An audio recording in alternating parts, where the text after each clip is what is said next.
morning po sa inyo. Good morning po. Good morning.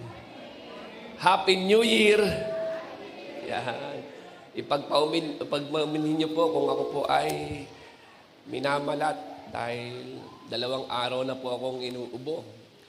Siguro po dahil sa pagbabago ng panahon, pabago-bago, umuulan, umiinit, no? Kaya marami po ang mga may sipon ngayon at ubo eh.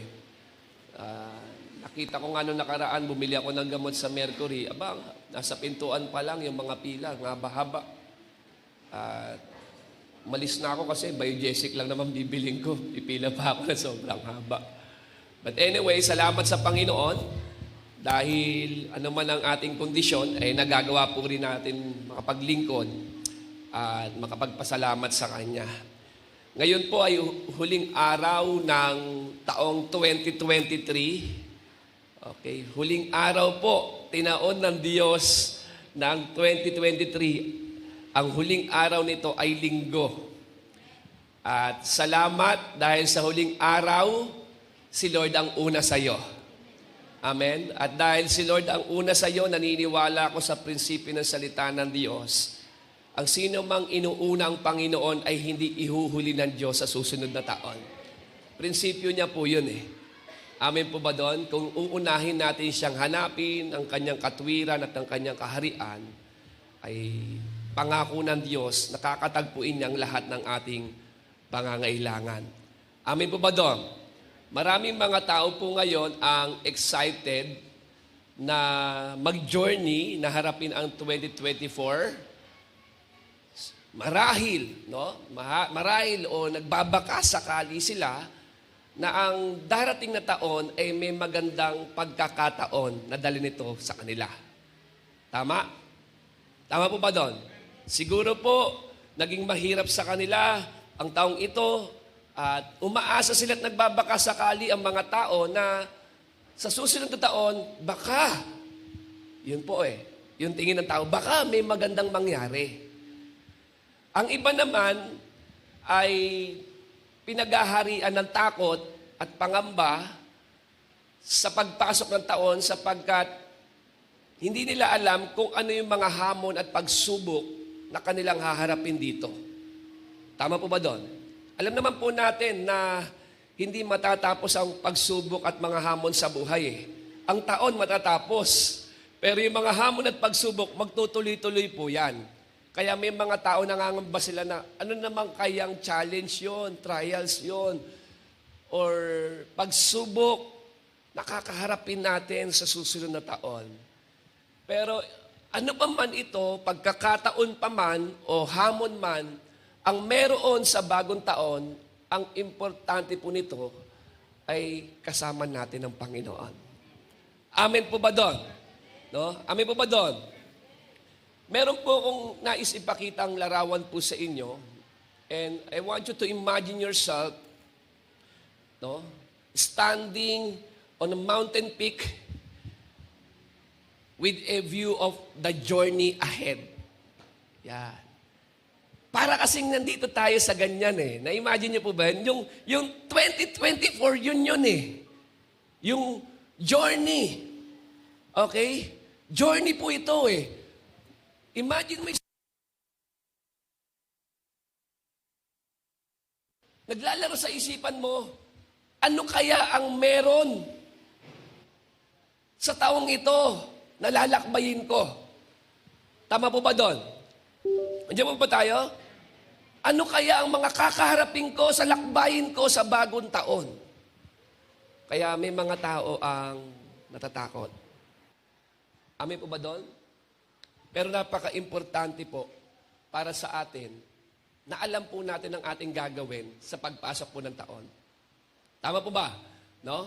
Paano nga ba natin haharapin ang bagong taon na may kasiguraduhan na tayo po ay magiging mainam at matagumpay sa buhay? Sino po dito gusto mo pong maging matagumpay sa susunod na taon? You want to have a prosperous new year. Tama po ba doon? Not just to survive, but to thrive. Hindi ka lang basta makasurvive for the next year, kundi mag-thrive ka talaga. meaning mangibabaw ka. Amin po ba doon? Mangibabaw ka sa buhay sa 2024. At para mangibabaw tayo sa buhay at maging matagumpay sa darating na taon, kailangan alam natin kung ano yung dapat nating gawin at simulan. Dapat na merong gawin. Wala ka naman nakita nagtagumpay na nakanganga na walang ginawa Tama? At importante, dapat tama yung gagawin mo. Come on, nandiyan ba tayo?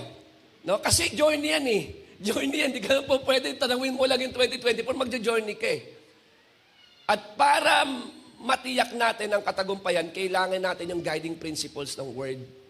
Kailangan natin ang patnubay ng salita ng Diyos. Dahil dito nakaangkla ang ating pag-asa na anuman ang meron at mangyari sa 2024, nakasisigurado tayo na may katiyakan ng salita ng Diyos. Are you with me? Ano ba tayo? Now, ano ang dapat nating gawin for the next new year, for the next year? So our topic for today is entitled 2024 Journey. Let's start it right. Okay, dapat tama. Una, paggising mo pa lang, lalo na bukas, ilang oras na lang, matatapos ng taon, dapat alam mo na kagad kung saan ka nakatungtong, kung saan ka nakatayo, kung saan ka magsisimula. Andiyan ba tayo? Andiyan ba tayo? Crucial yung simula mo Crucial. Pag mali ang simula, kadalasan mali ang wakas. Kaya nga, di ba, merong illustration kapag nagbotones ka at sa simula pa lang mali na, sa dulo yan hanggang dulo, mali yan. Kaya dapat sa simula pa lang, tama na yung ating gagawin. So today, I want to explore with you 7 important things to do for the new year to enrich our spiritual lives, our spiritual what? Walk with God na naka-align sa dakilang plano ng Panginoon sa atin. In the book of Matthew chapter 6, makikita po natin dito ang katotohanan na sinasabi ng Panginoong Jesus sa verse 33 na ang sabi po rito, "But seek ye first the kingdom of God and His righteousness, and all these things shall be added unto you." Ito po ay napaka-pamilyar na passage sa mga Kristiyano. Pero ulitin ko po sa inyo, hindi ibig sabihin na alam mo at pamilyar ka ay nagagawa mo. Magkaiba yon. Na alam mo sa nagagawa mo. Amen? Hindi ibig sabihin na alam mo yung passage ay nalalakaran at ipinamumuhay mo yung passage. Tama po ba doon? Sinabi po dito ng Panginoon ang katotohanan. No? Nasabi niya, seek ye first the kingdom of God and His righteousness. Seek first. This verse set what? The stage for our journey, laying out the foundational step. Ito po yung nakatayo tayo. Sa pagpasok po ng taon, sa harapin natin bagong taon, the first step we must take is to seek God wholeheartedly. To seek God first. Pagpasok pa lang ng taon, dapat ito na yung tinatayuan mo. Dito ka magsisimula. Malinaw na kagad sa'yo. New Year. Ano gagawin ko sa New Year? Hindi ka nanguhula. I'm gonna seek God first. I'm gonna seek God wholeheartedly. Buong puso kong hahanapin ang Diyos sa aking buhay. Seek God first. Seeking God first means prioritizing our relationship with Him above all else.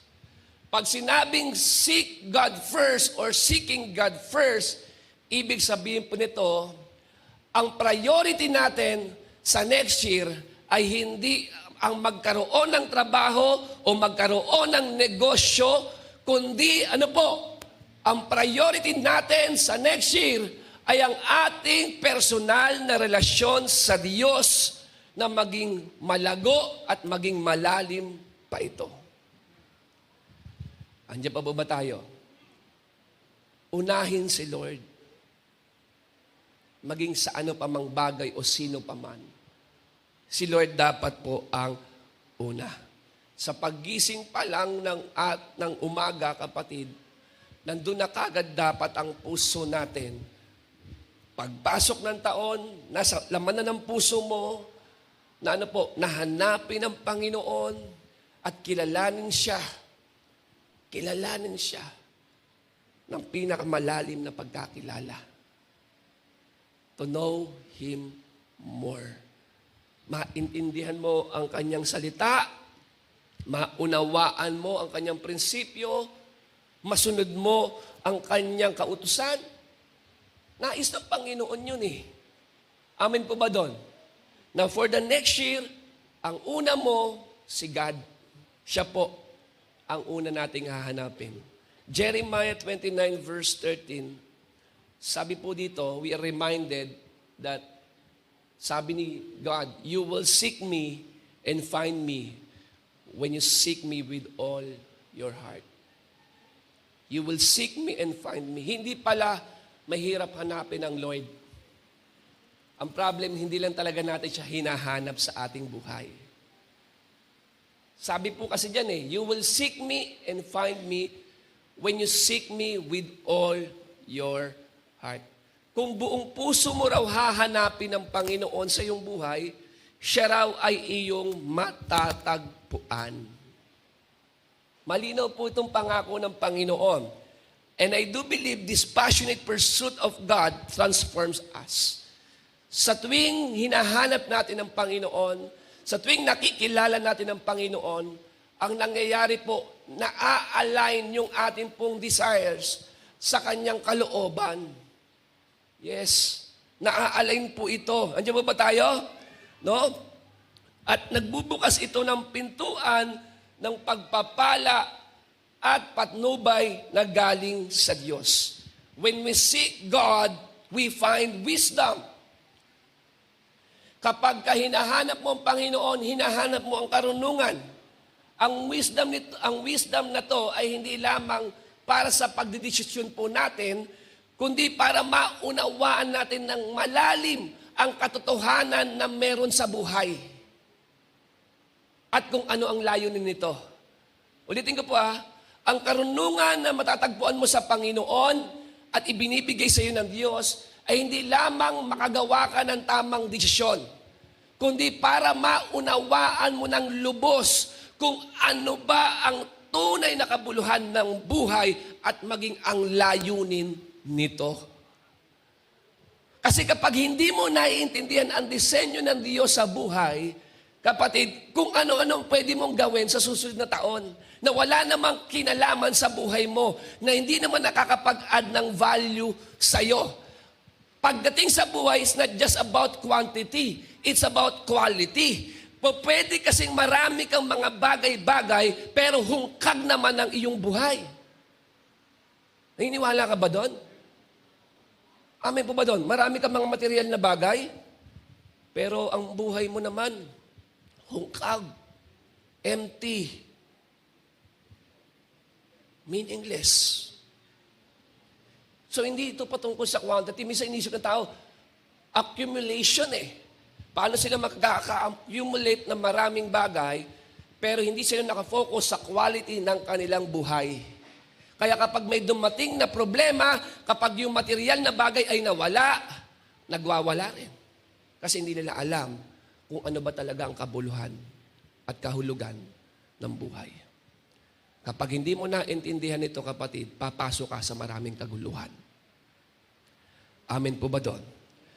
So, kapag kapatid, hinahanap mo ang Panginoon, dito po yung buhay mo mas nagiging malinaw. At maging yung tatahakin mo sa mga susunod na buwan at taon ay magiging malinaw po sa atin. Amen po ba doon? No? Bakit? Kasi nandun po yung gabay po ng Diyos sa bawat pagpili po natin, sa bawat ginagawa po natin. In seeking God, we also find peace. Amen po ba doon? Nakakatagpo tayo hindi lamang ng karunungan, maging ng kapayapaan. Lalo tigit sa kabila na ang mundo ay punong-puno ng ng kaguluhan. Tama po ba doon? Napaka-importante po ng isang mananampalataya ay merong katahimikan at kapayapaan sa kanyang puso at isipan. Are you with me? Kaya kapayapaan, napaka-importante po nito.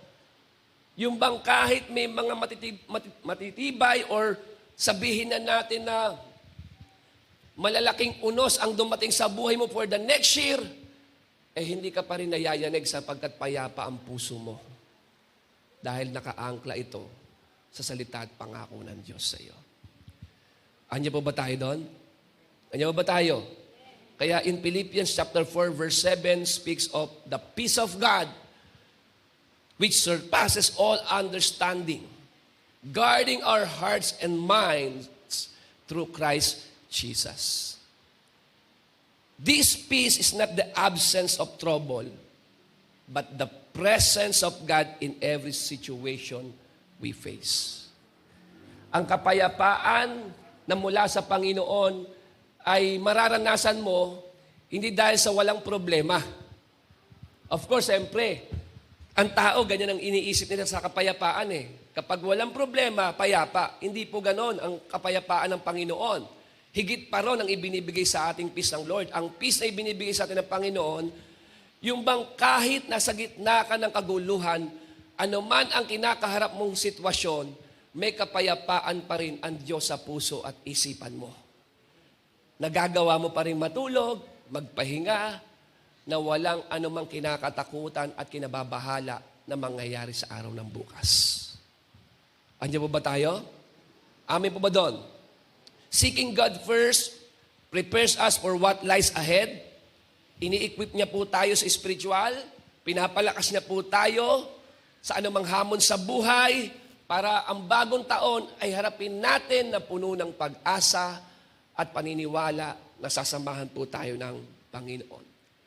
Habang hinahanap natin ang Diyos sa ating quiet time, sa pananalangin, pagbabasa ng salita ng Diyos, kapatid, alam niyo po, naa-align po yung ating puso sa dakilang plano ng Panginoon sa ating buhay. Kailangan sa next year, hindi ang agenda mo ang masunod, kundi ang agenda ng Diyos sa buhay mo. Amin po ba doon? Kailangan sa next year mag-participate ka sa plano ng Diyos sa iyo. Hindi yung gagawa ka ng sarili mong plano at ipapabless mo sa Panginoon at kapag hindi niya bless yung plano mo, magtatampo ka sa Kanya. Ganyan po ginagawa ng karamihan. Nauuna sa Diyos, magpaplano, kapag hindi bless ni Lord yung plano, sisisihin ng Panginoon. Bakit di daw siya pinagpala? Eh gayong mayroong dakilang plano na higit ang Diyos kaysa sa iyo, na kailangan mo lang ipanalangin, sabihin sa Lord na, Lord, dalhin mo po ako sa dakilang plano mo sa buhay ko. Mangyari po, not my will, but your will be done.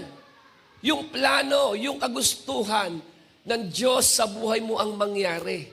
Na kahit ano pa man ito, na maging kaganapan sa susunod na taon, ang importante, nangyari sa iyo ang kalooban ng Diyos. Amin po ba doon? Kung hindi man kalooban ng Diyos na pagmayamanin ka, at itinuro sa iyo ng Diyos for sa next year, ang kakontentuhan, salamat pa rin. Amen? Kung hindi ka man pagyamanin ng Diyos sa susunod na taon, pero nilikha at dinivelop ng Diyos sa iyo ang puso mo pagpasalamat, salamat pa rin dahil yun ang gusto ng Diyos para sa iyo. Amen po ba doon? Amen. Aanin mo yung marami kang mga bagay-bagay kung nakalimutan mo na ang Panginoon. At ikaw na yung nakaluklok sa puso mo. Andiyan ba tayo? So church, let us commit to seeking God first. Above all else, let us prioritize our relationship with Him, knowing that in doing so, we align ourselves with His divine plan and prepare our hearts for the blessing and the challenges that lie ahead. Pangalawa, ano po yung una? Seek God first. Seek. When you say seek, iba ang seeking sa looking. When you say seeking, it's about pursuing. Amin po ba doon? Nagtitake ka ng action talaga, nagbibigay ka ng effort para hanapin talaga ang Panginoon. Yun po ang seeking. Hindi po yun passive. Active po yun.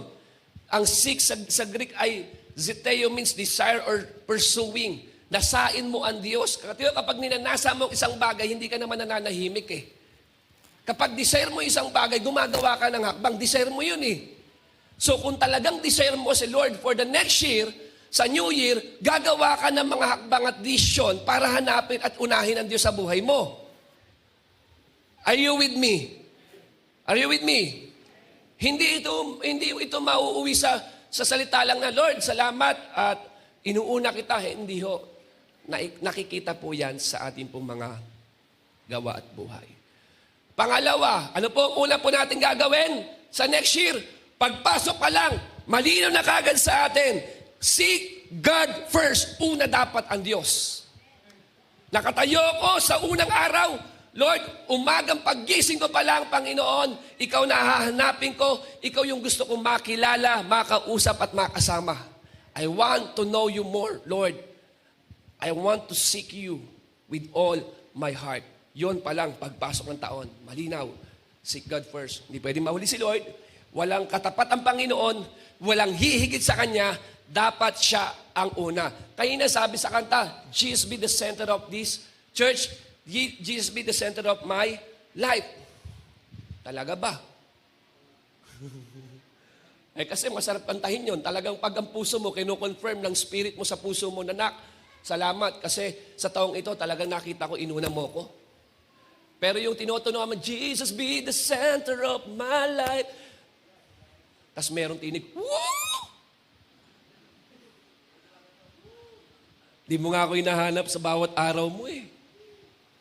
Diba? Mas na-excite ka pa nga eh. Sa paglalaro mo, sa kachat mo, kaysa sa akin. Totoo. Dapat maging totoo po yun.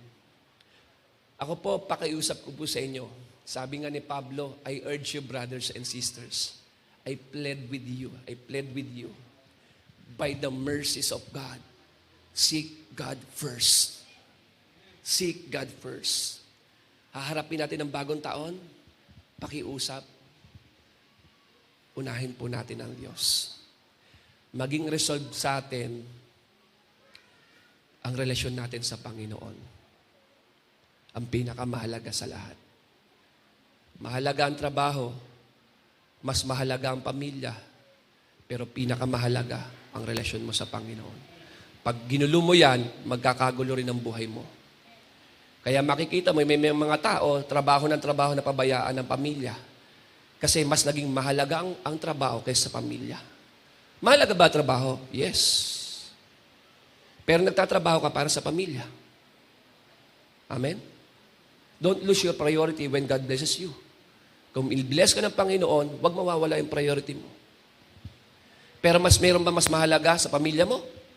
Of course, ang pinagmumulan ng buhay ninyo, ang may hawak ng lahat, ang Diyos, ang relasyon mo sa Panginoon. Mahalaga, mas mahalaga at pinakamahalaga, i-resolve po natin yan sa next year. Amen? Amen po ba doon? Pangalawa, sana po, mag-minister sa inyo itong mensahe. Pangalawa, let go of grudges and bitterness. Pagpasok mo pa lang, Lord, Ikaw ang una. Ikaw ang priority ko. Walang hihigit sa iyo, walang makapapantay sa iyo, Lord. Ikaw ang pinakamahalaga sa lahat. Sa ano pa mang bagay at sa sino pa man, Ikaw ang pinakamahalaga. Pangalawang mong gagawin, siyempre, sabi mo sa katabi mo, magpatawad. Amen. No? Church, as we continue on our path towards a new year, our next vital step is to release any grudges and bitterness we harbor. Yung bitterness, yung grudges na nasa puso mo, na parang ulupong yung nakapalupot na sa iyo ng mahabang panahon. It's about time na, kapatid, na bitawan mo na yan. Iwan na ang dapat iwanan sa taong ito Amin po ba doon? Ano man niyang nakakapagpabagal sa iyo, nakakapagpabigat sa iyong lakbayin sa Panginoon, iwanan na lahat sa taong ito. Iwanan na yan. Amin po ba doon? Let the past be the past. Harapin natin ang bagong taon na merong bagong simula. Nandiyan ba tayo? No?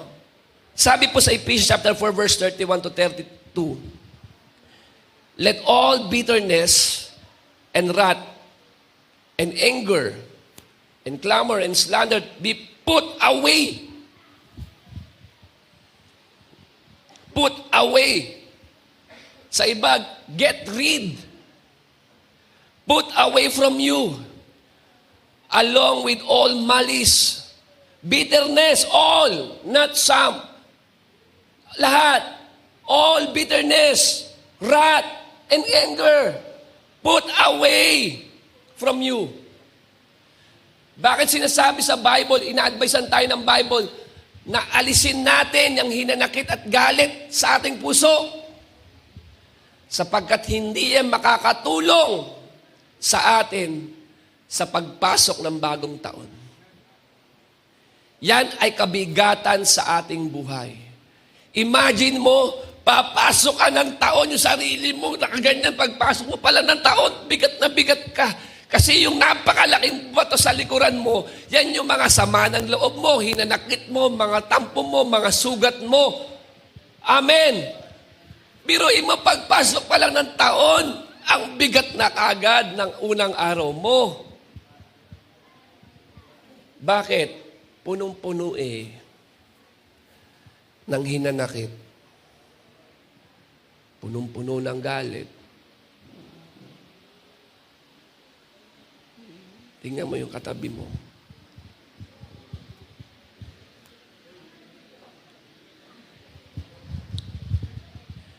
Tingnan mo, nagmamanifest sa mukha. Tanungin kita, pinanganak ka bang malungkot? Ha? Hindi naman po pwedeng ganyan ka eh. Kasi nung pinanganak kang ganyan ka, yun, tanggap ko yun. Pero pinanganak kang hindi ka naman nakasimangot, saan mo nakuha yun? Andiyan po pa tayo? Kaya sabi sa Bible, let all bitterness and wrath and anger and clamors and slander put away from you along with all malice. Ano dapat natin gagawin? Siyempre, pag may inalis ka, dapat may ilalagay ka. May ipapractice kang bago. Kung pinractice mo sa buhay mo yung sama ng loob, yung pag-ilag sa mga tao, yung mag-isip ng masama sa tao, na-practice mo yan eh. Bakit? Tingnan mo dyan, hindi lang yan hinanakit ha. Yung hinanakit, naging galit. Tama po ba doon? Tapos matindi na, naging rat na oh. Yung rat, naging anger. Bakit? Dami mong iniisa sa tao na hindi maganda. Na-practice mo na siya. At dahil mali ang pre-practice mo, dapat sa pagpasok ng taon, tama kagad ang ipapractice mo. Amen? Kaya, binigyan kagad tayo ng kasunod sa verse 32 na ito tayo dapat, brothers and sisters. Anong sabi? Be kind to one another. Oh, ito na, simulan na natin. Tender-hearted, forgiving one another, as God in Christ forgive you. Now, this teaching, church, is a call to let go of the heavy burdens that weight down our souls. Panawagan po ito sa atin ng Diyos. Na kung papasok ka sana sa bahay-sambahan na merong bigat sa kalooban, dapat dito, na ibababa mo na ang lahat sa paanan ng Diyos. Na isusuko mo na ang lahat sa Kanya. Para kung lalabas ka man mamaya, hindi mo lang basta narinig ang mensahe ng Panginoon, kundi naisa katuparan mo sa iyong buhay. Andiyan ba tayo? Amin po ba doon? Forgiveness is liberating. It frees us from the chains of anger and resentment and allowing us to move forward with a light heart. Chain yan eh. Nagiging chain, no? Yung kanina. Nagiging imprisonment tayo. Bilanggo. Yes. Pag sinabing bilanggo ka, wala. Yung akala mo yung defense mechanism mo, dahil na bad trip ka sa tao, nagtampo ka sa tao, nagkaroon ka ng galit sa tao, hindi mo alam, rehas pala yun na binubuo mo para sa kulungan mo. Ngayon, hindi ka makaabante, pag nakikita mo, sumasama loob mo, nag-iinit ulo mo, ayaw mong alalahanin, hindi ka makaabante, hindi ka makamove on. Kasi gusto mo bang simulan ng taon na merong bigat sa kalooban? Ang pagpapatawad ay desisyon yan. Amin po ba doon? Bagamat mahirap magpatawad, pero posible. Posible. Lalo na't kung hihingin mo ang grasya ng Diyos na tulungan ka para patawarin yung taong na nagkamali at nagkasala sa'yo. Because on your own, mahirap magpatawad. Kaya kailangan natin ng grace ng Lord. Kailangan mong alalahanin sa pagpapatawad mo kung paano ka pinatawad ng Panginoon. Amen po ba doon? Nang sa gayon, yung bilanggo dahil sa sama ng loob, ng mahabang panahon ay makalaya. At ang bilanggo na yon, walang iba kundi ikaw. Amen po ba doon?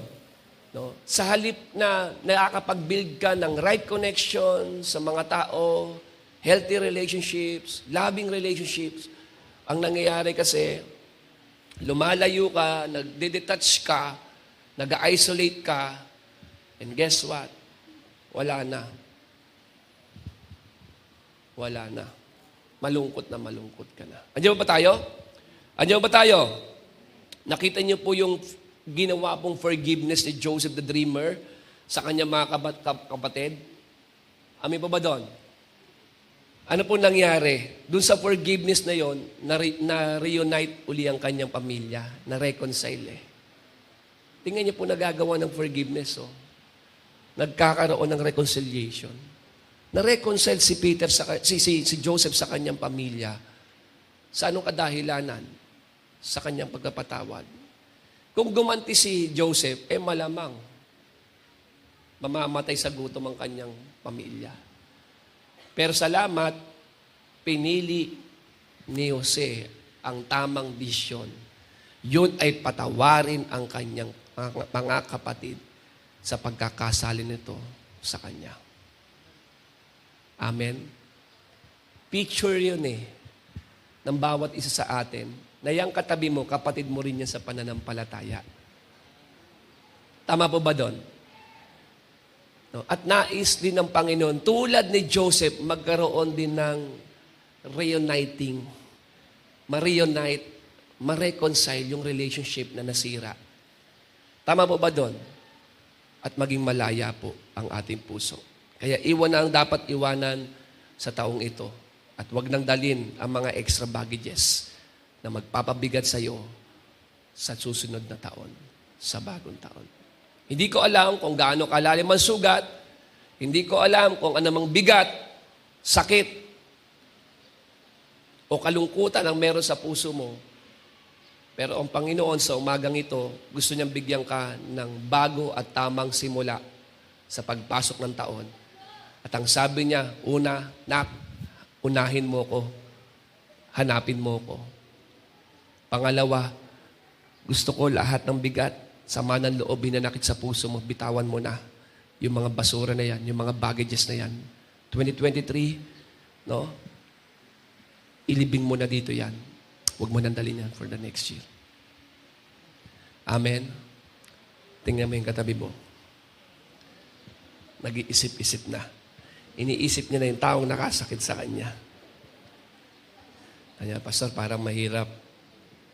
Pero nasa iyon, kung pipiliin mo, hindi.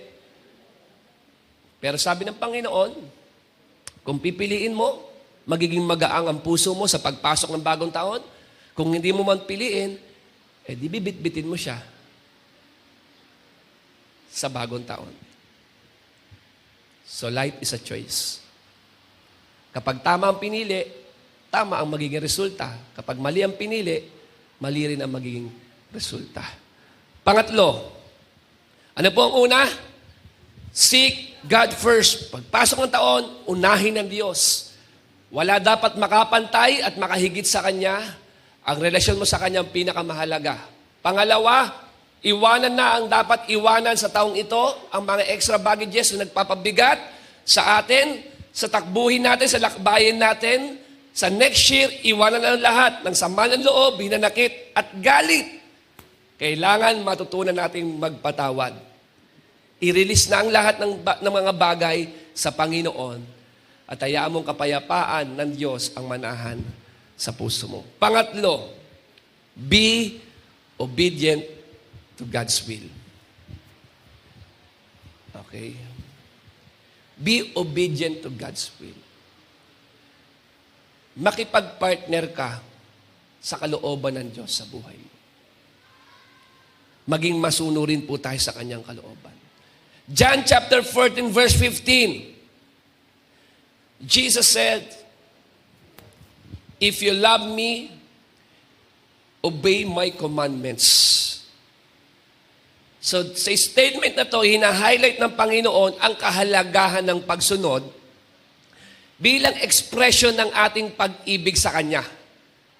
Malinaw na malinaw, hindi matatanggi sa sikat ng araw, ang sabi ng Panginoon, ang mga tunay na nagmamahal sa akin ay sumusunod sa aking mga utos. Isa nga sa inutos ng Diyos, love one another. Amen po ba doon? No? Obedience to God is not always easy. Ang pagsunod sa Panginoon, hindi palaging madali. Lalo na kapag ang kanyang direction, ang kanyang instruction ay i-challenge niya, ikaw doon sa comfort zone mo, doon sa comfort na nandun ka. Amen po ba doon? At doon sa personal desires mo? Oh, mahirap yon. Sabihan ka ng Panginoon, sa rurok ng iyong tagumpay, pwede ka ba mag-full-time sa akin? Mahirap yon. I'm not saying na mag-full-time kayo lahat. Binibigyan ko lang kayo ng example na i-challenge ng Lord yung personal desires mo, yung comfort zone mo. Pwede ba na kahit gaano ka ka-busy, mag-serve ka sa akin? O, aalisin ka sa comfort zone mo, sa personal desires mo. O pwede ba mag-invest ka sa kingdom ko? Minsan, mahirap sumunod sa kalooban ng Panginoon. Hindi palaging madali. Tama? Lalo't hinahamon niya yung pag-alis mo sa lungga. At doon sa mga pangarap mo sa buhay. Mga personal mong desires. Are you with me? Tulad na lang ng kay Abraham, tingin mo, kaya mo yon? Sasabihin ng Diyos, pwede mo bang ihandog sa akin ng iyong kaisa-isa at minamahal na anak? Abay, mahirap yun. Pero dahil grabe yung pagtitiwala at pananampalataya ni Abraham kay God, alam niya na ang Diyos ay mabuti sa kanya. Nasabi ng Diyos kay Abraham, pumunta ka sa lugar na kung saan sasabihin ko sa iyo, ilang. Pupunta ka sa ilang? Paano ka mabubuhay? Si Abraham pinapunta sa ilang. Ano meron sa ilang? Wala. Tingin mo, kakayanin mo yon. Lalo't nandun ka sa magandang sitwasyon, tapos pupunta ka, lalabas ka sa comfort zone mo, and then, sa wilderness, doon ka dinadirect ng Lord. Kaya, ang pagsunod sa Panginoon, hindi palaging madali. Pero nararapat ang Diyos na pagkatiwalaan sa ating mga decision. Amen po ba doon? Amen po ba doon? Sa pagsunod natin sa Panginoon, inaalay ng Diyos ang ating buhay sa Kanyang dakilang plano. Na ang plano ng Panginoon ay mabuti, mainam, at maganda para sa atin. And as we obey God's commands and follow His guidance, we experience His presence and provision. dun ka naman mamamangha sa Diyos. Na kahit ilang yung puntahan mo, dahil ang Diyos ang nagsabi sa iyo, yung provision ng Panginoon at ang presensya ng Panginoon, maaasahan mo na mararanasan mo sa buhay mo. Yes. Sasamahan ka ng Diyos. Hindi ka pagkukulangin ng Panginoon. Hindi ko alam kung ano dinidil ng Lord sa iyo, lalo't sa pagpasok ng taon. Hindi ko alam kung ano ang plano mo para sa Panginoon. Nag-uusap nga kami mag-asawa. Ang mga tao ay excited sa kanilang mga pangarap. Pero paano naman kaya ang pangarap nila para sa Panginoon? Kung tatanungin kita anong gusto mo at gusto mong mangyari for the next year, sa personal mong buhay, marami tayong gustong i-accomplish. Pero meron ka bang maikukwento at maibabahagi kung ano naman ang pangarap at plano mo para sa Panginoon? I don't think so. Na meron. Sana po. Amen po ba doon?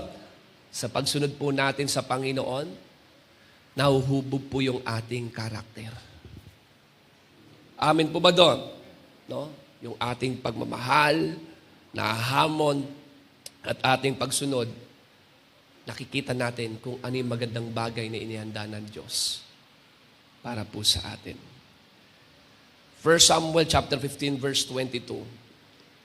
It reminds us na ang sabi nito, which pleases the Lord more. Ito po, intindihin mo lang yung Bible eh. No. Binasa ko lang po ito sa inyo Okay, hindi ako nagtuturo na hindi sinasabi ng Lord. Yan po yung sinasabi ng Lord. Tinatanong ka rin niya. Which pleases the Lord more? Burnt offerings and sacrifices or obeying His commands? It is better to obey the Lord than to offer sacrifices to Him. Sa ibang translation nakalagay, obedience is better than sacrifice. Kahit naghahandog ka, kung wala rin naman pagsunod, hindi rin nalulugod ang Panginoon. Kaya nga, ang mga Kristiyano kapag tinanong mo kung mahal nila ang Diyos, napakabilis nilang sumagot ng oo eh. Pero kapag tinanong mo na sila kung sumusunod ba sila sa kalooban ng Diyos, natatagal lang silang sumunod. Kasi iba yung nagsasabing mahal mo sa pagsunod mo. Pero sinabi ng Panginoon, if you love me, keep my commandments. Obey my commandments. Ang expression ng totoong pag-ibig mo sa Diyos ay nagbubunga ng pagsunod. Kung ano man ang sabihin sa iyo ng Panginoon sa susunod na taon, ano man ang ipagawa ng Diyos sa iyo, kapatid, huwag kang matakot na sumunod sa Kanya. Sapagkat ang presensya, ang provision ng Panginoon, protection ng Panginoon, maaasahan mo na nakaback up sa iyo. Yung will ng Lord, i-carry out mo. May kalooban kasi ang Diyos sa iyo eh. Ikaw na magulang, may kalooban ka rin sa anak mo eh. Ang Diyos lalo, may kalooban siya para sa atin. Maganda yung kalooban ng Panginoon sa atin. Amen po ba doon? Kailangan lang natin sumunod. Ano ba yung kalooban mo, Panginoon? Hindi ang kalooban ko, kundi yung kalooban mo mangyari. Kaya nga maging si Jesus sa kanyang pagkakatawang tao, ni-recognize niya na merong kalooban ng Ama. Sabi niya, not my will, but your will be done. Malinaw na ang Diyos ay may will sa atin. Amen po ba doon? Kaya dapat, bago ka gumawa sa mga susunod na taon, upo ka muna, mag-reflect ka muna. Magkape ka dyan, mag-reflect ka, Lord, ano ba kalooban mo sa buhay ko sa next year? Ano ba gusto mong gawin ko sa next year? Ano ba yung pinagagawa mo sa akin sa next year?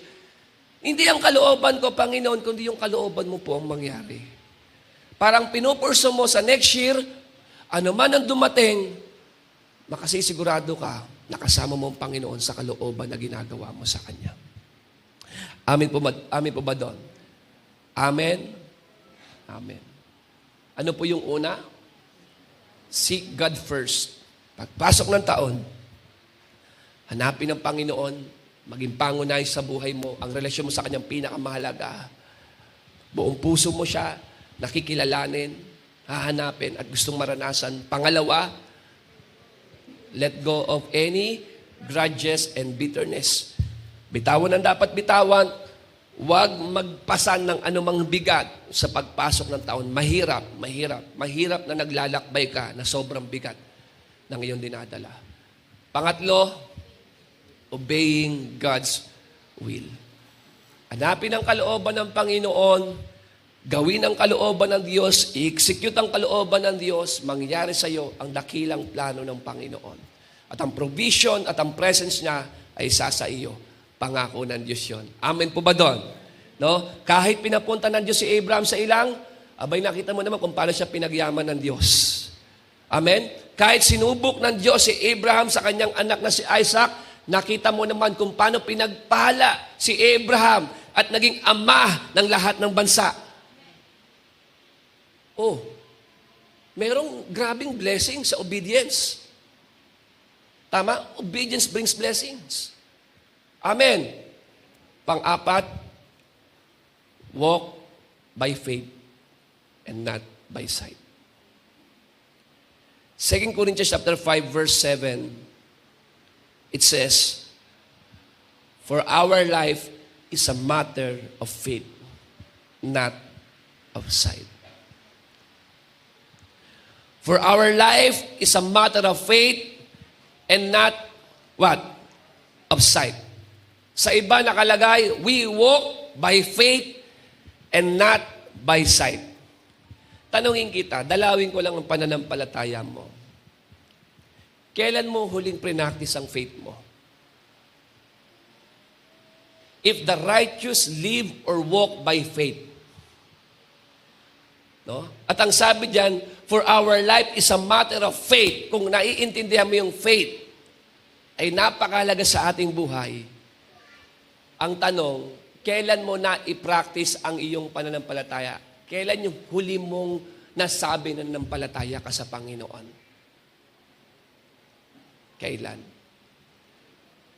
Kung ang pananampalataya ay napaka-importante at napakahalaga sa ating buhay, kailan mo pre-practice ang faith? Because we walk by faith and not by sight. Kailan mo hinintay yung perpektong timing ng Lord sa buhay mo? Na hindi ka nagmadali sa karir, sa relasyon, na alam mo na mayroong ibibigay si Lord sa iyo na mas maganda na hindi ka nauna sa Kanya. Kailan? Kadalasan, nauuna tayo sa Panginoon at nagiging mainipin tayo. Kasi kung hindi gagawin ng Diyos, edi tayo gagawa. Ganun nasa isipan natin eh. Kung magiging matagal pa, bakit hindi ngayon kung kaya mo naman? Kaya karamihan na nagmamadali, tumatambling ang buhay. Dahil hindi nila kayang pagkatiwalaan ng Diyos sa perpektong tiyempo at panahon nito sa atin. Amen.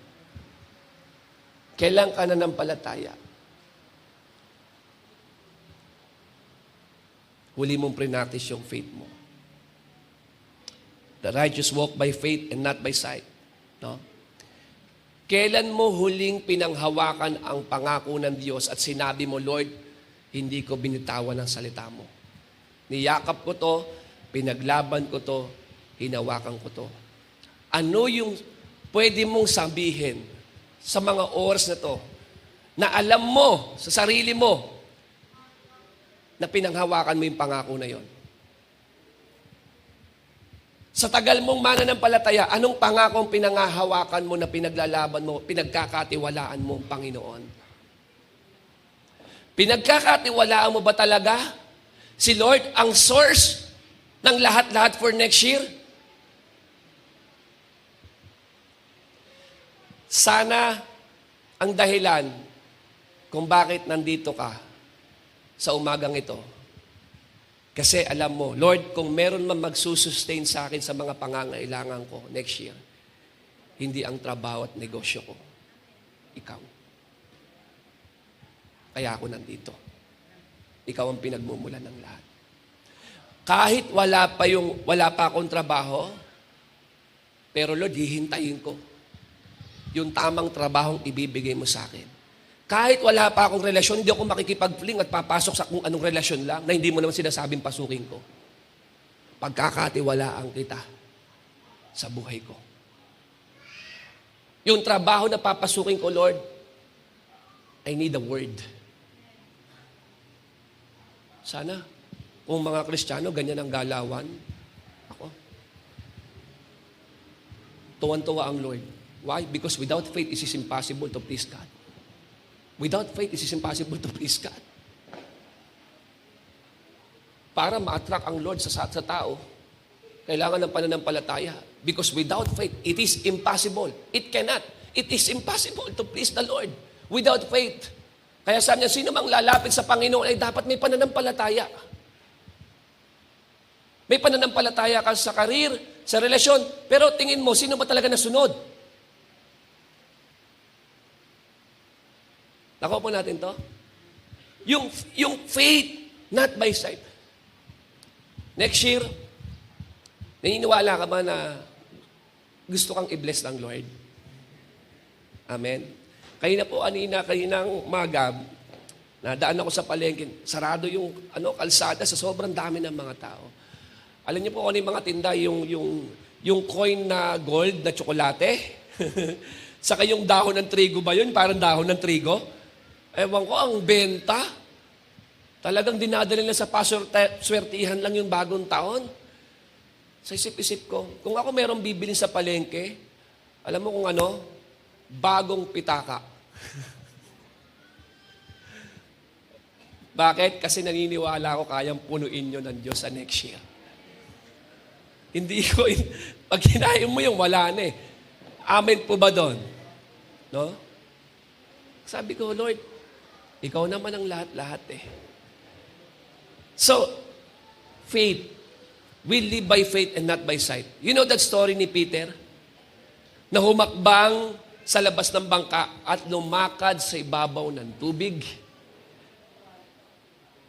Sa lohikal na ating isipan, imposible yon.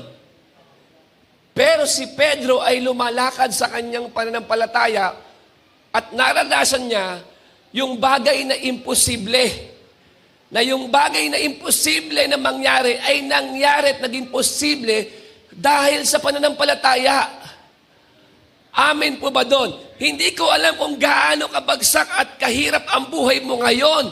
Pero kung mananampalataya ka sa Panginoon na kaya kanyang pagpalain sa susunod na taon, kapatid, yung papurit pasasalamat, ngayon pa lang ibinibigay mo na sa Diyos. Sapagkat maraming mga tao nagpapasalamat lang sa Panginoon kapag nangyari na. Pero ikaw, nagpapasalamat ka na sa Panginoon kahit wala pa. Dahil nananampalataya ka. Wala man sa kamay mo ngayon, pero parating na siya at mangyayari siya. Hakbang ka, no? Doon sa comfort zone mo, lumabas ka. Live by faith and not by sight. Isa sa pinaka-great testimony ko, pagdating sa paglakad sa pananampalataya, ay ang building po ng ating simbahan. Ang building po ay tinayo na may pera po na 5,000. Si Jean, si Jean yan. Na-stress sobra yan kasi siya may hawak ng lahat ng record eh. Marami pong nagsabi sa akin, kapag ginawa mo yan, dapat ganito, ganyan. In other words, dapat sigurista ka bago mo gawin ng isang bagay. Pero sabi ko, Lord, nakalagay sa heart ko, nilagay mo, i-cater ko yung mga pastor mo. Kaya gagawin namin to. Hindi dahil sa gusto namin. Kundi pinagagawa mo. Kaya lang ito lang pera namin. Dumating yung time na ang mga tao ay nagbigay. Walang tulong sa ibang bansa. Walang tulong ng anumang politicians. Ito ay biyaya ng Diyos sa bawat isa na nakibahagi sa simbahang ito. Sabi ko, bagamat marami pa ang gagawin, sabi ko, at least, nandito na tayo. Na-discourage po ko sa mga advice sa ibang mga pastors na ganito, ganyan. Pero sabi ko, pastora, at least nandito na. Tinatanaw na lang nila yung bagay na ginawa ng Diyos sa atin. Habang sila ay nagpaplano, ginawa na ng Diyos sa atin. Bakit? Noon pa man, tinayo ang simbahan, walang tulong ng sino mang politiko o galing sa ibang bansa. Ginamit ng Panginoon ng mga kapatiran para magandog sa kanyang templo. At next year, sabi ko, nag-usap kami ni Pastora, aircon na tayo. Aircon na tayo. Palakpakan naman po natin si Lord. Yes. Aircon na po tayo. At may kinakausap na po si Lord sa inyo. Totoo po. Totoo po. Meron na po. Iba si Lord. Iba si Lord. Grabe. Nakaranas po kami noon. Tuition fee, binigay. Alkansya, sinurrender. Talagang para sa gawain ng Panginoon. Kasi hindi naman tayo tatawagin blessed life kung hindi talaga tayo pinagpala ng Panginoon eh. Kaya next year, sabi ko, Lord, aircon na po kami. Aircon na po kami. Sabihin mo nga sa katabi mo, dapat kasama ka doon. Amin po doon.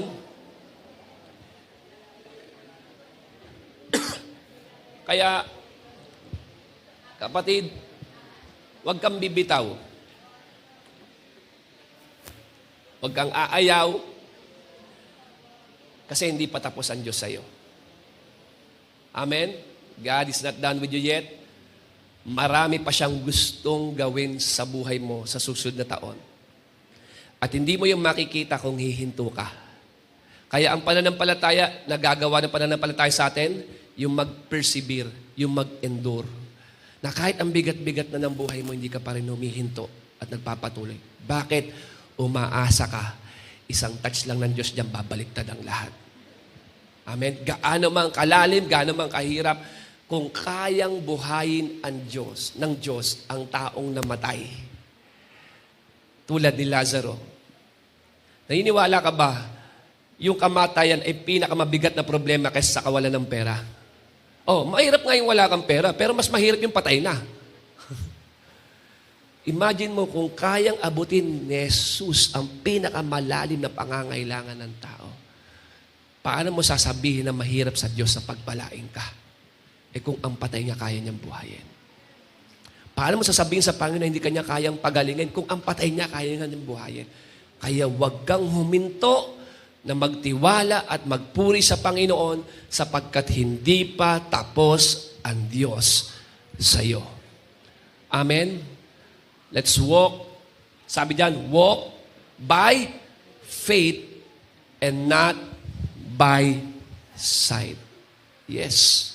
Kaya kung ako sa inyo, kung meron kayo, ihanda nyo na po yung bago nyong pitaka sa next year. Pupunuin ng Panginoon. Panglima, kasi naniniwala tayo behind the scene, God is working eh. Tama? God is working. He knows everything. Lahat, alam niya lahat. Alam niya kung sino yung tamang tao para sa'yo. Alam niya kung ano yung tamang trabaho para sa'yo. Alam niya kung ano yung tamang... Alam niya lahat. Kaya kung pagkakatiwalaan mo ang Diyos, mananampalataya ka sa Kanya, yung pinaka-best, maibibigay niya sa'yo eh. Yung pinaka-best. Basta pagkatiwalaan mo siya sa Kanyang oras, mag-persevere ka lang, mag-endure ka lang, kahit mahirap, tuloy ka lang kasi natitiwala ka at nananampalataya ka sa Kanya na kayang baguhin ng Diyos ang sitwasyon mo. At ang pangako ng Panginoon ay mangyayari at walang makakapigil sa kalooban ng Diyos sa buhay mo. Hindi kayang pigilin ni Satanas. Kung gusto ng Diyos na pagpalain ka for the next year, ay hindi kayang pigilin ni Satanas. Kung gusto ka ng pasaganahin ng Panginoon sa darating na taon, walang magagawa si Satanas para pahintuin yung dakilang plano ng Diyos sa buhay mo. Kahit ibigay pa nila ang buong puwersa ng kadiliman at impyerno, hindi nila kakayanin ang kapangyarihan ng Diyos sa buhay mo. Hindi hihinto ang magandang plano ng Diyos sa iyo. Amen. Amen. So keep going forward. Panglima, cultivate a discipline of prayer. Yan. Pagpasok ng taon, ano kaagad una? Hanapin ng Diyos ang relasyon mo sa Kanyang pinakamahalaga, walang hihigit, walang makapapantay sa Kanya. Pangalawa mong gagawin, nandun ka sa platform, pangalawa mong gagawin, yes, ibababala sa paanan ng Panginoon, ibibitawan ang lahat sa Diyos, ng sama ng loob, kalungkutan, kabigatan, at magsisimula ka na merong maghaang na kalooban. Okay pa sa iyo yun? Pangatlo, anong pangatlo? Susunod ka sa anumang ipagawa ng Diyos sa iyo na kahit hinahamon niya yung personal desires mo at maging yung comfort zone mo. Yes. Kung meron man siyang nais ipagawa sa iyo, sabihin mo lang, yes, not my will, Lord, but your will be done. Do whatever you want, Lord, and I will obey. I'm gonna obey, Lord. Pang-apat, amen. Walk by faith and not by sight. Yes. Tuloy-tuloy lang sa buhay. Kahit mahirap, kahit mabigat, tuloy-tuloy lang. Kasi bakit? Hindi pa tapos ang Panginoon. Pagkatiwalaan ng Diyos sa kanyang oras at panahon, dahil meron talaga siyang the best na nais ibigay sa iyo. Amen. Panglima, cultivate a discipline of prayer. Palagi po natin nasain na makipag-usap sa Diyos. Sa pag-journey po natin sa next year, i-cultivate po natin discipline of prayer. Ang Panginoong Jesus, sabi niya, in Luke chapter 18, verse 1, nakalagay, one day, Jesus told His disciples a story to show that they should always pray and never give up. Nagturo pa si Jesus, nag-effort pa si Lord na mag-share ng parable para ituro lang sa mga disciples na dapat palagi tayong manalangin at huwag manghinawa. And never give up. Prayer is not a religious ritual. It is a lifeline to God. It is a lifeline to God. Dito tayo sinusustain ng Panginoon sa bawat araw ng ating buhay. Habang ikaw ay lumalapit sa Diyos, tulad ng sasakyan, gaano mang kaganda, gaano mang kabilis, kung wala na rin niyang gas, wala na rin niyang kwenta. Amen? Kaya everyday, sa buong maghapon na napapagod tayo, nagre-recharge tayo sa presence ng Lord eh. Sa tuwing tayo lumalapit sa Kanya, hindi ka lang nagsasalita, hindi ka lang nakikipag-usap, may ginagawa ang Diyos sa iyo. Sinusustain niya Kanya, pinapalakas Kanya, pinapatibay Kanya, kapatid. Na kahit anumang hamon ang dumating sa buhay, mananatili kang manatag. Amen? Kaya sa Philippians chapter 4, verse 6, inadvisean po tayo, sabi ito, don't worry about anything. Instead, sabi sa iyo ni Lord, next year, huwag kang mabalisa, huwag kang mangamba sa anumang bagay. Sa halip, manalangin ka. Manalangin. Yung kabalisahan mo, i-turn mo into prayer. Manalangin. Ang sabi lang, pray about everything. Tell God what you need and thank Him for all He has done. Sabihin mo sa Diyos ang mga pangangailangan mo at pasalamatan mo ang Diyos sa lahat ng Kanyang ginawa. Galing, ano? No, bakit ako matatakot? Meron akong tatay sa langit na nagmamalasakit sa akin. Ba't ako mangangamba? Panginoon, ang lahat ng aking pangangailangan, ipinangako mo, nakakatagpuin mo. Panginoon, ito po ang aking mga kailangan. So, ang discipline ng prayer natin, kapatid, pinapalalim nito ang ating relasyon sa Kanya. Habang tayo po'y nananalangin, mas lalo natin nakikita ang ating sarili ng malapit na malapit sa Kanya. At nalalaman natin ang Kanyang kalooban. Nauunawaan natin ang laman ng puso ng Diyos para po sa atin. At tayo po'y nagagabayan ng Panginoon sa bawat desisyon ng ating buhay. At ang panalangin, kapatid, ini-equip niya tayo sa mga hamon sa buhay, sa mga laban sa buhay. Remember si Jesus, bago niya suungin yung pinakamahirap niyang dadanasin at pagdurusa, pumunta muna siya sa Mount of Gethsemane para manalangin. Hindi mo kayang i-endure ang mga hamon sa susunod na taon. Karamihan ng mga tao, nananalangin kapag ka nasa laban na. Pero dapat ang prayer mo, sa simula pa lang, nagpe-pray ka na. Na kapag dumating yung hamon sa buhay, pinatibay ka na ng Diyos. Amen? Kasi inisip natin bagong pagkakataon eh. Pero wag mong aalisin, ang bagong taon, merong bagong hamon. May mga hamon yan. At di mawawala yan. Kaya araw-araw, i-cultivate mo yung prayer life mo, yung discipline of prayer life. Bakit? Nais ng Panginoon, ihanda tayo sa bawat hamon sa buhay.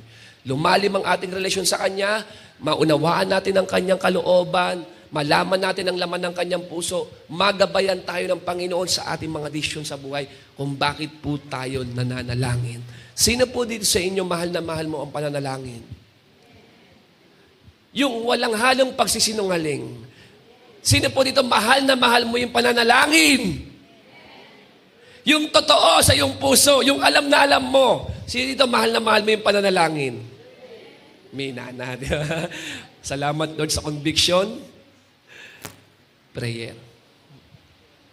Prayer. Yan po ang sobrang dinedevelop ko po ngayon. Prayer. Ako kasi mahal na mahal ko ang word eh. Pero gusto ko rin mahalin talaga ang pananalangin. Prayer. Prayer. Pray. Pray. Kung hindi mo alam gagawin mo, pray. Kung hindi mo alam kung ano meron sa next year, pray. Ngayon alam, panalangin ka na. Pray. Amen? Pananalangin. Pang-anim. Ano yung una? Seek God. First, pangalawa, get rid all bitterness and grudges. Amen? Put away all bitterness. Pangatlo, obey God's will.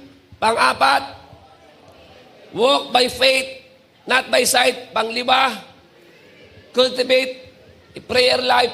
Pang-anim, make it a habit to sow into the kingdom of God. Make it a habit to sow in the kingdom of God. As we prepare our hearts for the coming year, gusto ko pong i-share po sa inyo ang pinaka-crucial aspect sa ating pong pananampalataya. Ano po? Yung pagtatanim po sa kaharian ng Diyos. Pag-i-invest po sa kaharian ng Diyos. Particularly through financial giving. The Bible speaks about the principles and blessings of giving. Sinabi po sa Bible yun. Kung bakit tayo nagbibigay, kung paano tayo dapat magbigay, at kanino tayo nagbibigay. Ang Bible, tinuro po yun. May prinsipyo po ang salita ng Diyos doon. At may pangako rin ang Diyos sa mga nagbibigay.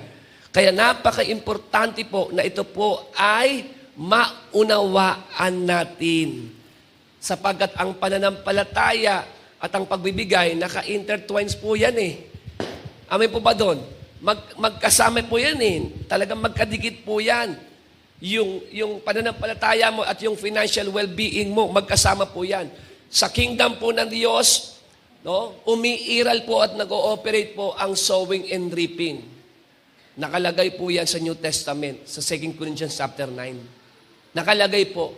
Sinasabi po sa Bible na merong principle of sowing and reaping when it comes to giving. Amin po ba doon? Salamat kasi yung sowing and reaping sa giving. Hindi sa nagawa mong mali. Kung sa nagawa mong mali, masakit yun, mahirap yun. Because in the Old Testament, talagang sowing and reaping, tapos. Tapos ang tao, kapag nag-sow ka ng kasalanan, mag-reap ka talaga ng kamatayan. Pero sa Bible, ang sowing and reaping, nandun sa context ng giving. Sa 2 Corinthians chapter 9, verse 6, nakalagay po rito. Tingnan niyo po ito. No? Remember this. A farmer who plants only a few seeds will get a small crop. Ang magsasaka na nagtatanim ng kakaunti ay aani ng kaunti.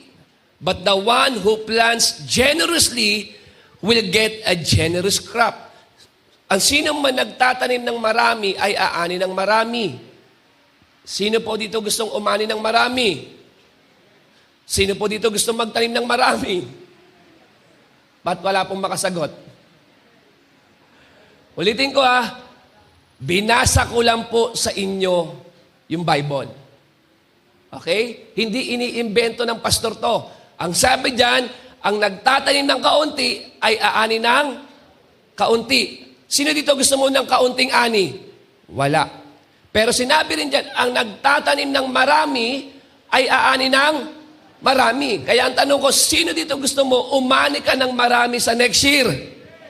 O sino dito sa inyo gusto magtanim ng marami? Sabi mo sa katabi mo, totoo ba yan? Amen. Sabi po rito, you must each decide. Tingnan niyo po ito yung context. You must each decide in your heart how much to give. And don't give reluctantly or in response to pressure. For God loves a person who gives cheerfully. Ibig sabihin, nagbigay ka nga ng marami, ang sama naman ng loob mo, napilitan ka lang.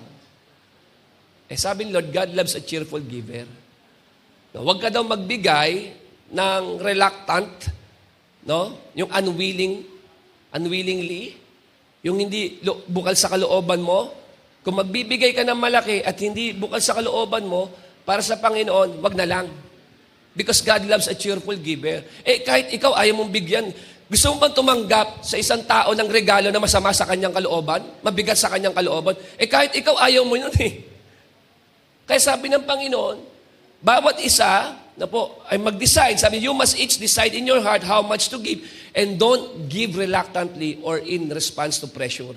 Kung nagbibigay ka lang kasi napabigay yung katabi mo, magbibigay ka, huwag ka na lang magbigay. Amen? For God loves a cheerful giver. Sabi, and God, ito na po ang promise ng Panginoon, and God will generously provide all you need. Then you will always have everything you need and plenty left over to share with others. Ala, hindi ka lang gustong punuin ng Panginoon. Gusto niya pag umapawing ka para maging blessing ka sa iba. Ang puso na may tamang ugali sa pagbibigay sa kaharian ng Diyos ay kahit kailan hindi magiging maramot ang Diyos na pagpalain ka at pag umapawing ka. Yan po ay pangako sa kanyang salita. So this verse is not just a call to generosity. It is a divine principle. Principle po ito Principle sa masaganang buhay. Naisip mo ba? Posible kaya? Hindi naman lagi. Pero tingnan mo lang. Examine mo lang. Posible kaya ang nagiging cause ng kahirapan ay may kinalaman dito. Nagiging dahilan ng kakulangan ay may kinalaman po rito. Andiyan ba tayo? When we give financially to God's work, we are not just donating. We are investing in the eternal, in a currency that goes beyond earthly value. Kaya sabi ng Diyos ng Panginoon, kung mag-i-invest ka, hindi sa lupa. Dahil sa lupa, ang investment masisira, mawawala, mananakaw. Amin po ba doon? Kakalawangin. Ang investment dapat na talagang totoo para sa Panginoon ay yung sa eternal. Dahil doon wala raw pong, rust, walang moths at walang thieves. Walang magnanakaw. Marami kang ininvest sa lupa. Pero tingnan mo lang, kumusta ang investment mo sa kingdom ng Panginoon. Kaya next year, kapatid, I challenge you and encourage you, sama-sama po tayo na mag-invest sa kaharian ng Panginoon. Hindi po kami humihingi ng malaking pera po sa inyo. Kung kaunti lang ang pera mo, nais ang Panginoon, be faithful in little. In little. Kung 10 lang ang pera mo sa isang linggo, bigay mo kay Lord ang piso. Tithes mo kay Lord ang piso. It's not just about the quantity, it's about the quality. Amen po ba doon? Kaya nga po sa Bible, makikita natin ang mga halimbawa ng mga taong mapagbigay.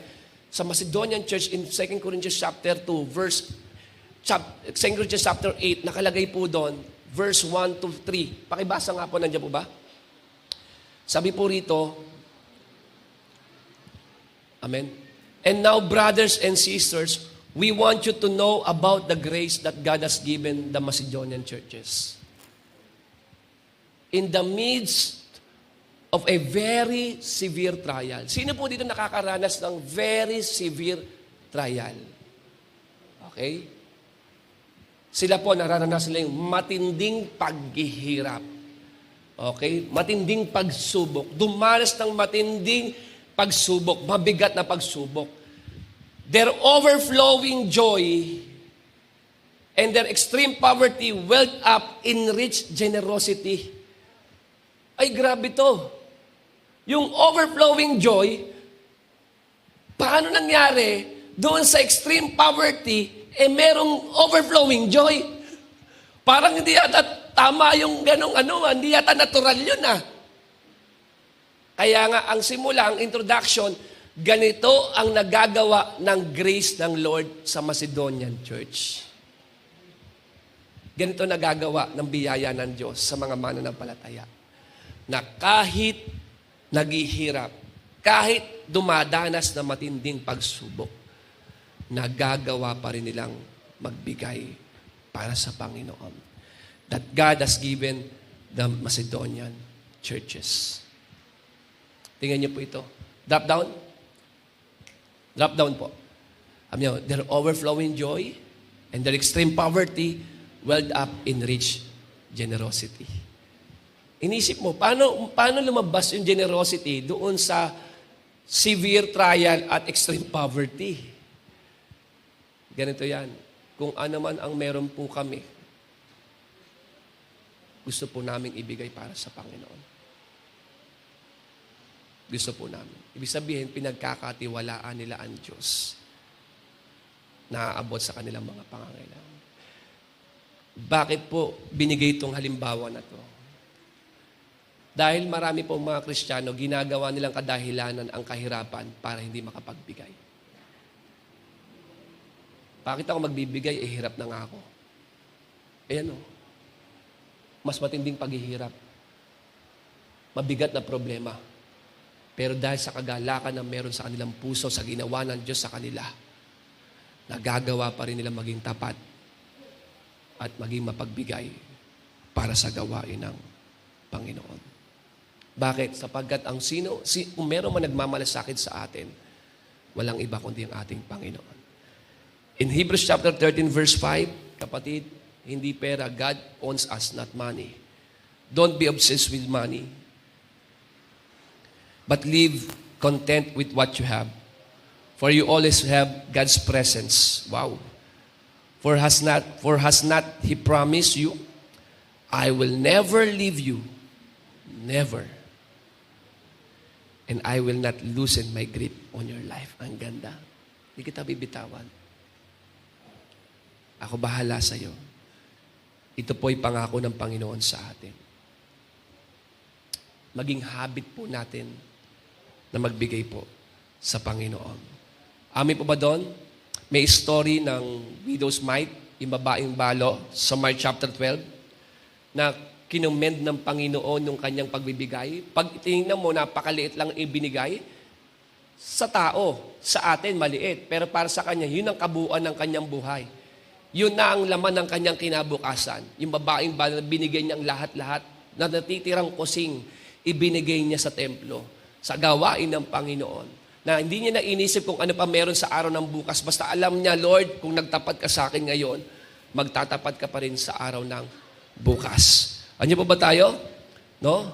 Ibig sabihin, yung ganong klaseng offering ay napaka-valuable sa paningin ng Panginoon. Yung binigay ng babae na maliit na halaga ay naging significant sa mata ng Panginoon kaysa ibinigay ng mga lalaki at mga taong mayayaman na napakalaki ng halaga. Di ba isipin mo, dapat si Lord natutuwa sa malaking halaga? Si Lord kasi hindi nakatingin sa quantity kundi sa quality. Dahil yung mga mayayaman, kung bakit malaki yung halaga na ibibigay nila, yung tira-tira lang daw nila yon. Sabi sa passage. Pero itong babae na to, yun lang natitira niyang kusing na meron siya, pero binigay niya ang lahat. Grabing quality yon. At kinommend siya doon ng Panginoon. At sabi doon sa Bible, habang nakatingin si Jesus sa mga nagbibigay, kaya wag mo sasabihin na hindi tumitingin si Lord sa binibigay. Nakatingin nga eh. Ayun na nga, nakatingin nga eh. Binabalo. Hindi mo pwedeng i-misinterpret ang Bible. Nakatingin nga eh. Nakatingin siya o nakatingin siya. Kaya mamaya, nandito ka, nakatingin si Lord.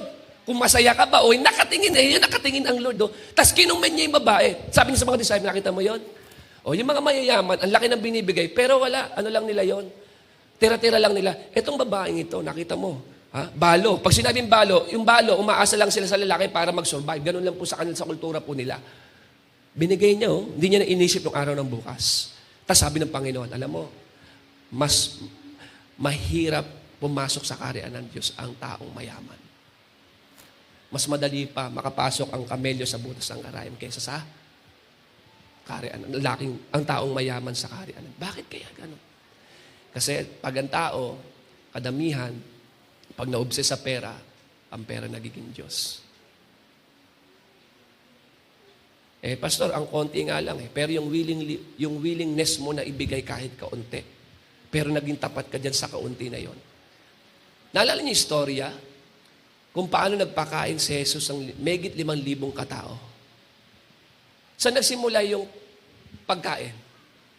Sa 5 sibadang isda at 5 sibadang tinapay at 2 isda na ibinigay ng batang lalaki. In-offer ng batang lalaki. Saan ka nakakita sa 5 sibadang tinapay at 2 isda nakapagpakain ng megit 5,000 katao? Imagine mo kung ano pwedeng gawin ng Diyos sa pwede mong i-offer sa Kanya. Amen? Anya po ba tayo? Kaya next year, i-embrace natin itong principle po na to. When we invest in the kingdom of God, we are storing up treasures in heaven. So let us give with an open hearts, knowing that our Father who sees in secret will reward us openly. Anumang bagay na ibinibigay mo ng patago, si Lord, ibibless ka niya lantaran. Amen? And last, dito po ako magtatapos. Make it a habit to read and confess God's Word. Ito po, nagbigay na si Lord ng gagawin natin for next year. Direction, principles, sabi niya. Romans 10 verse 17 nakalagay, faith comes by hearing and hearing by the Word of God. Ang pananampalataya ay nakukuha sa pakikinig at pakikinig ng salita ng Diyos. Napakahalaga po ng salita ng Diyos sa ating pong spiritual growth at kalakasan sa spiritual. Amen? Kung paano ang Diyos, binabago niya po tayo sa pamamagitan ng Kanyang salita. Sa pag-aaral natin ng salita ng Diyos, nauunawaan natin ang kalooban niya, kaparaanan niya sa ating buhay. Ang sabi po sa Bible in Psalm chapter 119 verse 105, your word is a lamp to guide me and a light for my path. So, salita ng Diyos, ini-enlighten niya yung journey po natin kung paano po tayo hahakbang sa susunod na taon. Amen po ba doon? No? Kapag grounded po tayo ng katotohanan, kapatid, hindi po tayo makukonfuse at madidisib po ng kaaway. Yes. Imagine mo sarili mo na nasa isang journey ka. Sa isang journey na yon, pinakita niya na merong napakagandang destinasyon. Future na naghihintay sa'yo. And then ikaw nandito ka. Magjo-journey ka. Tulad ng pinakita ko sa inyo kanina. Kaya lang, doon sa daraanan mo, may mga patibong. Bomba. Mga landmines ng kaaway. Ibig sabihin, mga patibong ng kaaway na pwede mong ikapahamak.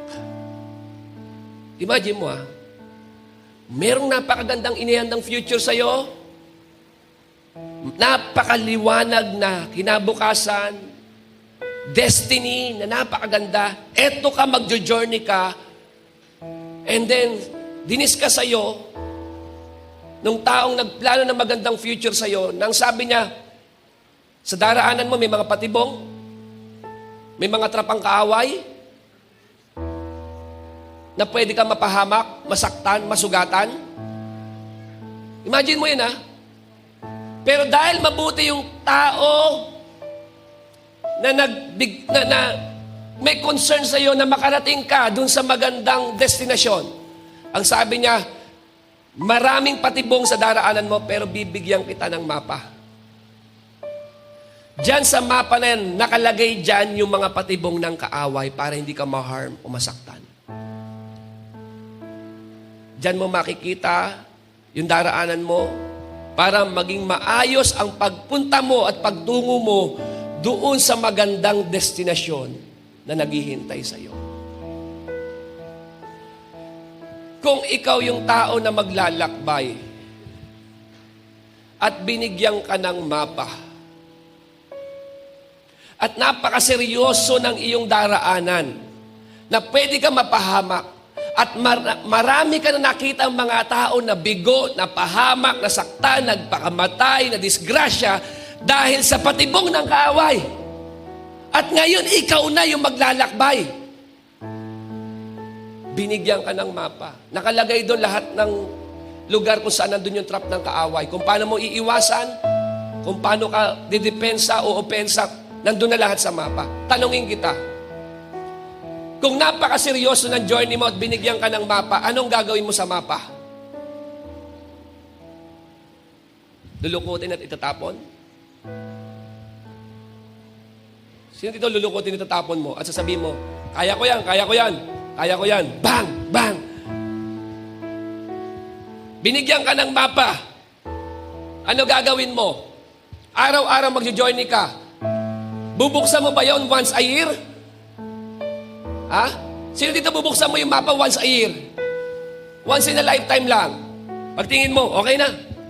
Hindi, seryoso, pwede ka mapahamak, pwede ka madisgrasya Ang gagawin mo, ang natural na tugon mo rito, at reaksyon, at takbang, from time to time, kailangan putingnan yung mapa. Dahil napakaseryoso ng journey mo, at ayaw mo madisgrasya, ayaw mo masaktan at gusto mo mapuntahan yung magandang destinasyon na naghihintay sa iyo, from time to time, titingnan mo to. Tama. Hindi mo babaliwalain yung mapa. Kasi yung mapa na yun ay napaka-importante. Listen to me, napaka-importante doon sa lakbayin mo. Para Para ma-enjoy mo yung journey mo, magtagumpay ka sa journey mo at makarating ka sa pupuntahan mo. Napakahalaga nung map na yon. Titingnan mo siya. Habang akbang mo, titingnan mo. Kasi bakit? Seryoso. Masyado yung journey. Alam mo ba? Totoo yung lakbayin na yon. Lahat ng ipinanganak sa mundong ito ay naglalakbay.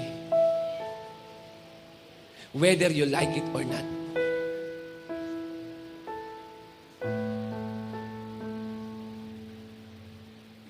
At dahil maraming tao naglalakbay na isinasantabi ang mapa at walang pakialam sa mapa na walang iba kundi ang salita ng Diyos, marami ang nadidisgrasya, nasasaktan, nabibiktima ng kaaway. Along the way, may mga nagpapakamatay. Last time, artista nagpakamatay. Ang dami. Nade-depress. Bakit? Gayong binigyan ka ng Diyos ng mapa. Dahil nais ng Panginoon na magtagumpay ka, binigyan ka ng Diyos ng mapa. Ayaw ng Diyos na madisgrasya ka.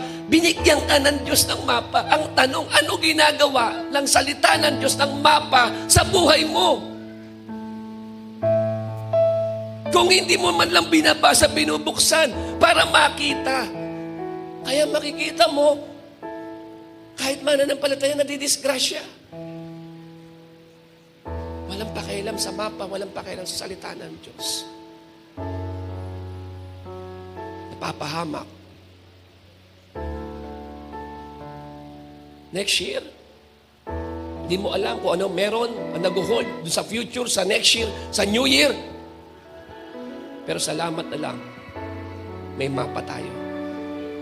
May salita ng Diyos na mag-guide sa atin. Sabi niya, no, your word is a lamp to guide me and a light for my path.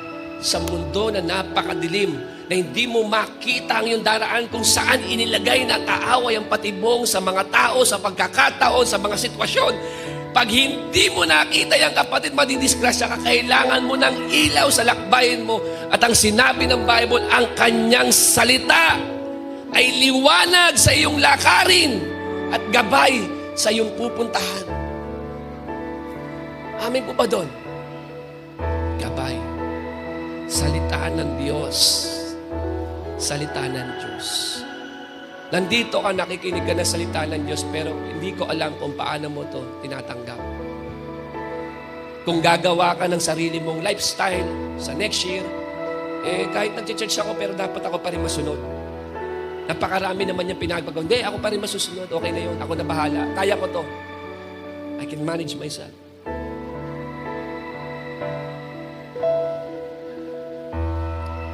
Word of God. Amen. Let us embrace these principles with open hearts and minds, ready to receive the blessings and the opportunities that the New Year brings. Embrace and love His words.